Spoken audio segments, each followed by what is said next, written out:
Fight fans all over the world, it's Daddy P on the corner, in the corner boxing. What? Hey, check it, man. Look, Jose Ramirez, Danny O'Connor, the fight is canceled, it's called off, it's not happening. At the weigh-in yesterday, yesterday evening, Jose Ramirez weighed in at 139.4, which, hey, he made the weight very nicely.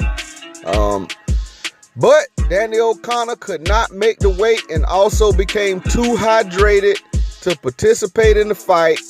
So, the doctor deemed him as, hey, he ain't able to go on. So he got hospitalized. The man had to go to the hospital, man. And there will not be a fight. Now, Bob Arum did make an announcement at the weigh-in saying that, hey, look, Jose Ramirez will be matched up with someone else later in the summer. I don't know how early or how soon that will be. If it'll be pushed back to August or September, after that, ain't no summer months after that. So, I don't know. Now, even though this was a dud matchup, and I admit, hey, look, I had become a little fan of Danny O'Connor, just reading up on him. I ain't really know nothing about him before this fight. And, I did a couple videos, and, I had found out the guy was a 2008 Olympic. He was a guy he was a 2008 Olympian. He was an alternate for the 2018. And also in 2008, he had won Golden Gloves. He won Nationals. Decorated amateur career. He came into the sport. Had a few bumps and bruises. He left the sport. After a couple times, he left the sport. One time after losing a very controversial decision, which was considered a bad decision. And then again in 2015 when he got knocked out in the first round by Bracero, which the guy really ain't had that many knockouts in his career, but he knocked out Danny O'Connor in the first round. But it was a very brutal knockout. And Danny O'Connor is a family man, and he left the sport after that because, hey, he'd say, man, his health is more important to him than the sport because, he got kids and a family, and a wife. So he left the sport again, but I became a fan because even after he left the sport, he been boxing, for most of his life. So he still loved the sport, and he used the skills he did have, to mentor youth. And he started a non-profit organization, and that's what really made me become a fan of his. And I still hope everything goes well with him and his family, him and his non-profit organization, mentoring youth and stuff. But before this fight, when this fight was first announced, I was disappointed in Jose Ramirez, honestly. But because of, doing some reading up on Danny O'Connor, I say, man, hey, this young man, hey, at least he's in a world title fight. And, I kind of became a fan of him to say, okay, obviously he was in over his head, overmatched, but at least he got an opportunity at a world title. And so that's what makes me now a little disappointed that he didn't get a chance to fight. They didn't get a chance to fight. But on the flip side of that, listen, Jose Ramirez, Jose Ramirez has been talking tough. Hey, I want to fight the best in the 140-pound division. I believe he really do want to fight the best in the 140-pound division. But because of boxing politics and because of Bob Arum, hey, he not. You know what I'm saying? And they had a little they had a little I put this article I was reading in the description box, man, by Keith Edick, A Boxing Scene. I'll put it in the description box. But according to Keith Edick and Boxing Scene, man, look. Well, I mean, that's the article that I can find for it that was recent. I had read something about this a little earlier, you know what I'm saying? But the WBC, Bob Arum, Regis Prograis, and Ramirez, they all had this little agreement. The agreement was for Ramirez and Prograis to face each other. Now, Amir Imam was number 1. Regis Prograis was number 2. This in WBC. And then y'all know that what his name? Ramirez was number 3. But the number 3 guy, which was Ramirez, got the call for the WBC title, right? And then Regis Prograis fought for the interim against Ndongo. So Amir Imam and Jose Ramirez, which was number 1 and number 3, was fighting for the actual title. Y'all know this Terrence Crawford belts from 140. He vacated to go up to 147. Now he's a champion at 147. But these was his belts. He vacated one of them. So the WBC did allow Jose Ramirez to fight Amir Imam. But Regis Prograis really was number 2. You know what I'm saying? But Bob Arum and them, they all had an agreement that, okay, Jose Ramirez and Imam fight for the title, and then Prograis and Ndongo will fight for the status of, interim WBC title holder, which would, make it like a mandatory for them to fight for the winner of the Amir Imam and Jose Ramirez fight to fight the winner of Ndongo and Prograis. But after the fight was over, after, Regis Prograis went on and handled his business, knocked out Ndongo. And then, after Jose Ramirez outworked and basically dominated Amir Imam, then Arum changed his tune. Bob Arum changed his tune. I'm gonna put the description, the article, the latest article that I read by Keith Edick in Boxing Scene. I'm gonna put it in the description. Listen. So now, Jose Ramirez, Bob Arum, I'm gonna say this. Bob Arum, he told Regis Prograis, yeah, you can fight on the undercard of this here fight, Regis Prograis say, man, no, man. I want to fight for the title. So Bob Arum gave him an offer, basically, I guess, top rank is the, Lou DiBella is Regis Prograis' guy, But I guess, they doing a go-between and using Bob Arum. And Bob Arum does have, this ESPN platform, he got a big agreement with him, so that's good. So Bob Arum told Regis Prograis and Lou DiBella, say, hey, look, man, they gave him an offer they couldn't refuse. Y'all know the Bob father now. He say, go fight on ESPN. You a homecoming fight. Let you go fight. You know what I'm saying? Hey, in Louisiana, New Orleans. So, Regis Prograis always wanted to go home and fight, in front of, fans at home. So, it was an offer for him that he like, okay, that's fine with me. But, now, Regis Prograis fighting. He is fighting on July the 14th. Jose Velasco. And it's going to be on ESPN. Now, the thing about it is, whoever win that fight, they going in the 140-pound tournament for the World Boxing Super Series. Which, if Jose Ramirez really wanted to fight the best, he would have been signing up and going in the World Boxing Super Series.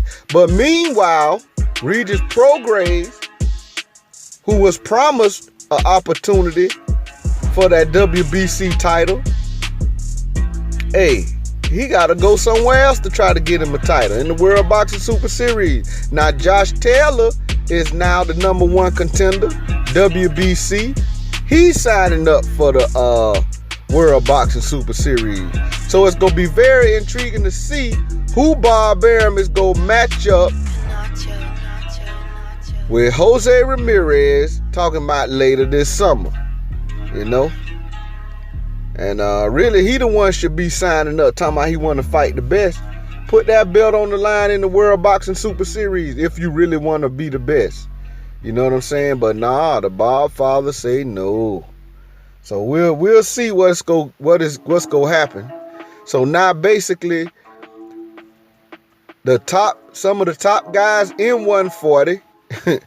The guy who was #1 and now is the interim title holder at WBC, Regis Prograis, he ain't gonna have to fight him because he in the World Boxing Super Series. He gonna be taking fights in the World Boxing Super Series. And Josh Taylor, who is now the #1 contender for WBC, Jose Ramirez ain't gonna have to worry about him because he gonna be fighting in the World Boxing Super Series. So who is he gonna fight?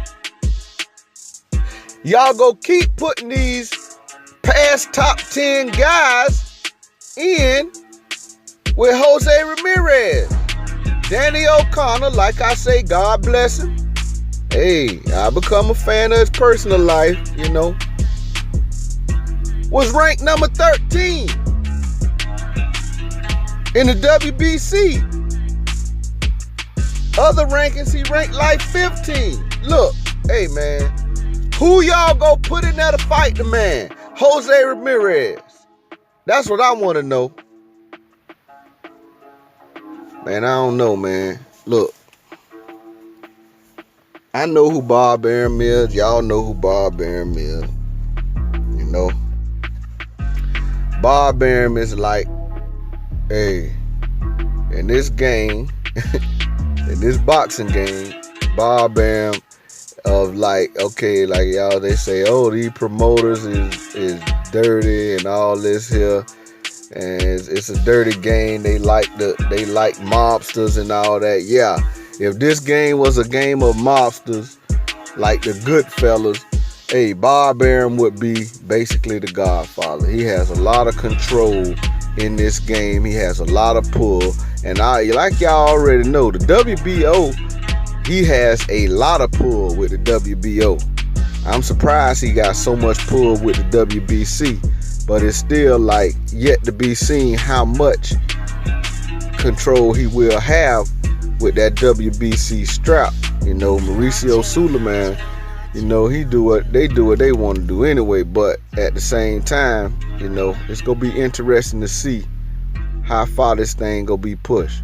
So with that being said, man, I don't know what's going to happen, how soon we going to find out who Jose Ramirez is going to fight next.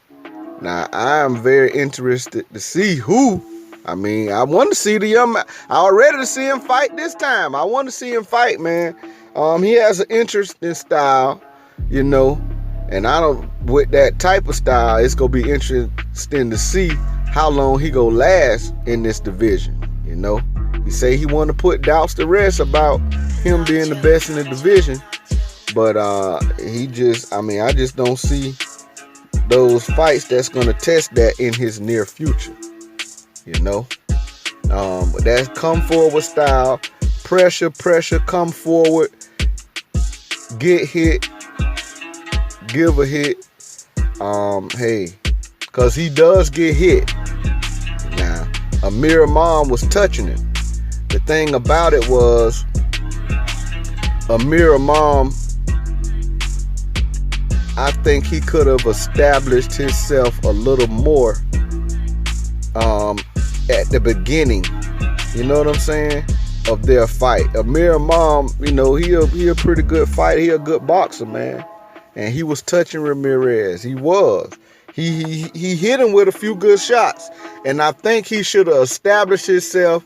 He probably should have put a little more on the line in the early goings and got a little more respect from Ramirez early, and the fight probably would have been a little bit different. But it is what it is, man. You know, the fight is over, and Ramirez, you know, hey, he came forward, pressed the, hey, basically controlled the pace of the fight. You know, early he set his precedence, and in the mid rounds he set the pace, and by the time the championship rounds came, Amir Imam was just surviving, man. You know, and but that's the style of Jose Ramirez. So it's gonna be interesting to see if he could do something like that against a big puncher like Regis Prograis. You know, that's yet to be seen, because when he get hit by a couple of them bombs, is he still gonna be able to come forward? You know, cutting off the ring and like basically capturing you in the corner and still coming forward, taking punches and giving punches. You know what I'm saying? I don't know if he gonna be willing to trade with a guy like Prograis to be able to do that, come forward, seek and destroy type of style. You know, and you know, that's yet to be seen, man. So I mean, I don't know what we gonna get, when we gonna get it, but I'm disappointed. I was disappointed at the beginning of this announcement of this fight. You know, it was revived because I did read a very compelling story about Danny O'Connor. So I said, okay, man, let this man have a shot at a title. You know what I'm saying? Then he ain't fighting. I'm disappointed again. He not fighting Ramirez, and now, you know, man, look. I'm a boxing fan, so I'm a sucker for fights. If it's somebody fighting, that's at least one of them decent, I want to see. You know what I'm saying? I'm a sucker. I admit that. For a good fight, but I want to see some, man, look, this, I want to see this division shape up. Terrence Crawford left these belts, strode all over the place. He say, hey, he was going up, and he is a champion now at 147. I am glad to say it, but man, I want to see this division shape up, you know, and I know it ain't gonna happen all in 2018. It probably won't all happen in 2019, but by 2019 we should see some structure. You know, we should see some people capturing all the belts, and then see some people, you know, start defending these belts so that they could be, so we could see, so that undisputed will be on the radar. That's what I'm saying. But anyway, this Daddy P on the corner, in the corner boxing. Slap that like button for me if you would. Go ahead and subscribe to the channel. Hit the bell icon so you can be notified every time it go down. Y'all know I give highlights of these fights, what I call update highlights. I give like some update highlight snippets right in the fight while the fight is going on. I give you some of the first few rounds, 1 or 2 for the mid rounds, and then after the fight is over, I give a full fight analysis, a brief full fight analysis of what went on during the fight, and I also give you a few highlights there. I'm very disappointed that this fight's not happening, as I was looking forward to it. But that's what I do, and that's how I do it. So subscribe to the channel so you can, you know, say, if you don't have cable or whatever, you know, hey, you got Daddy P. I will give you update highlights during the fight. You know what I'm saying? While the fight is still going on. So go ahead and subscribe. Hit the bell icon so you can be notified when it go down. This Daddy P out of there.